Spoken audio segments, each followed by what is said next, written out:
Hi, welcome back to Ukraine is definitely winning the war.com. So today we're going to be doing our new update with the Russo-Ukrainian war. As you can see, a lot of changes have been happening, a lot of interesting updates have been happening. I don't have any sources for this stuff, but I've been watching, Zelensky talk about Ukraine, how he's lost like 2 people or something. So we're going to be looking first at Volgograd.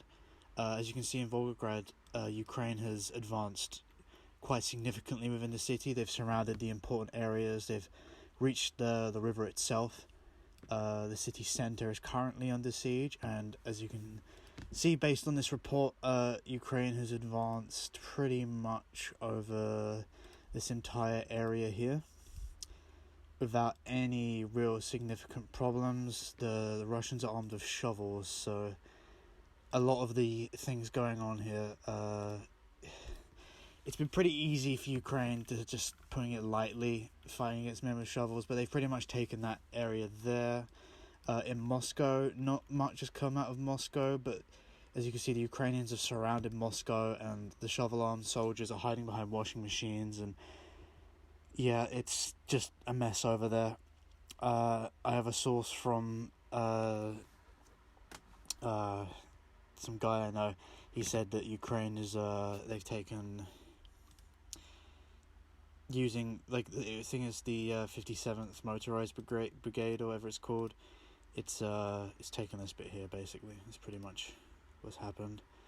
So just they've taken that bit, and it's not much going on though. St. Petersburg has been under siege since day one, pretty much, ever since Russia pulled out of Kiev. The Ukrainian advance over the last 2 years has been swift and sudden, and St. Petersburg is still under siege, as we all know. Nothing's really changed there. So when it loads, as you can see, Ukraine's made a lot of advances. There is a small advance they've made up here, where the Ghost of Kiev basically did a strafe run, and because of that, Ukrainians have advanced, thanks to combined operations, in the sort of wake of the Ghost of Kiev's attack. They basically just captured this small area over here. So definitely something to keep an eye on, and definitely something I doubt much will come out of it, because it's only a small area, but it does seem like a lot of changes are going on. But the Ghost of Kiev, he makes an appearance whenever he feels like. Now, huge update, gigantic update. The Russian sort of backed state of Transnistria has joined the war. Basically, it's not in the news yet, but it's a pretty huge update. So as you can see, you got the original territory of Transnistria, of Tiraspol, and they've taken the city of Podilsk in less than a night. You have Voznesensk, you have Pervomaisk. They've just completely swamped it. Pervomaisk is currently under siege, as you can see. Transnistria, they have this thing where they can time travel. One of their top scientists have this new military equipment, and they time travel, and they can produce more soldiers by going back in time and then getting their past selves to fight alongside their current selves, and it's just doubled the size of the Transnistrian army, and they've just swamped this city. It's still, like, combat is very heavy, but as of last night, the Transnistrians did manage to advance and take this central part of the city and push Ukraine across the canal out of this region here with the sheer amount of infantry they have. So we're just going to mark this section here as conquered by the Transnistrian army, and then moving over northwards, you can see in the city of Uman.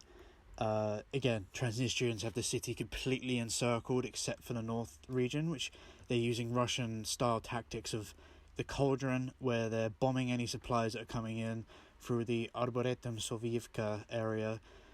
Anyone coming into Uman instantly being bombed, and of course you got troops up here, and the Transnistrian troops managed to advance significantly. They've cut through the forest line, and they've taken the vast majority of the village of Pikovets, and they've taken the north part of the Umanka River.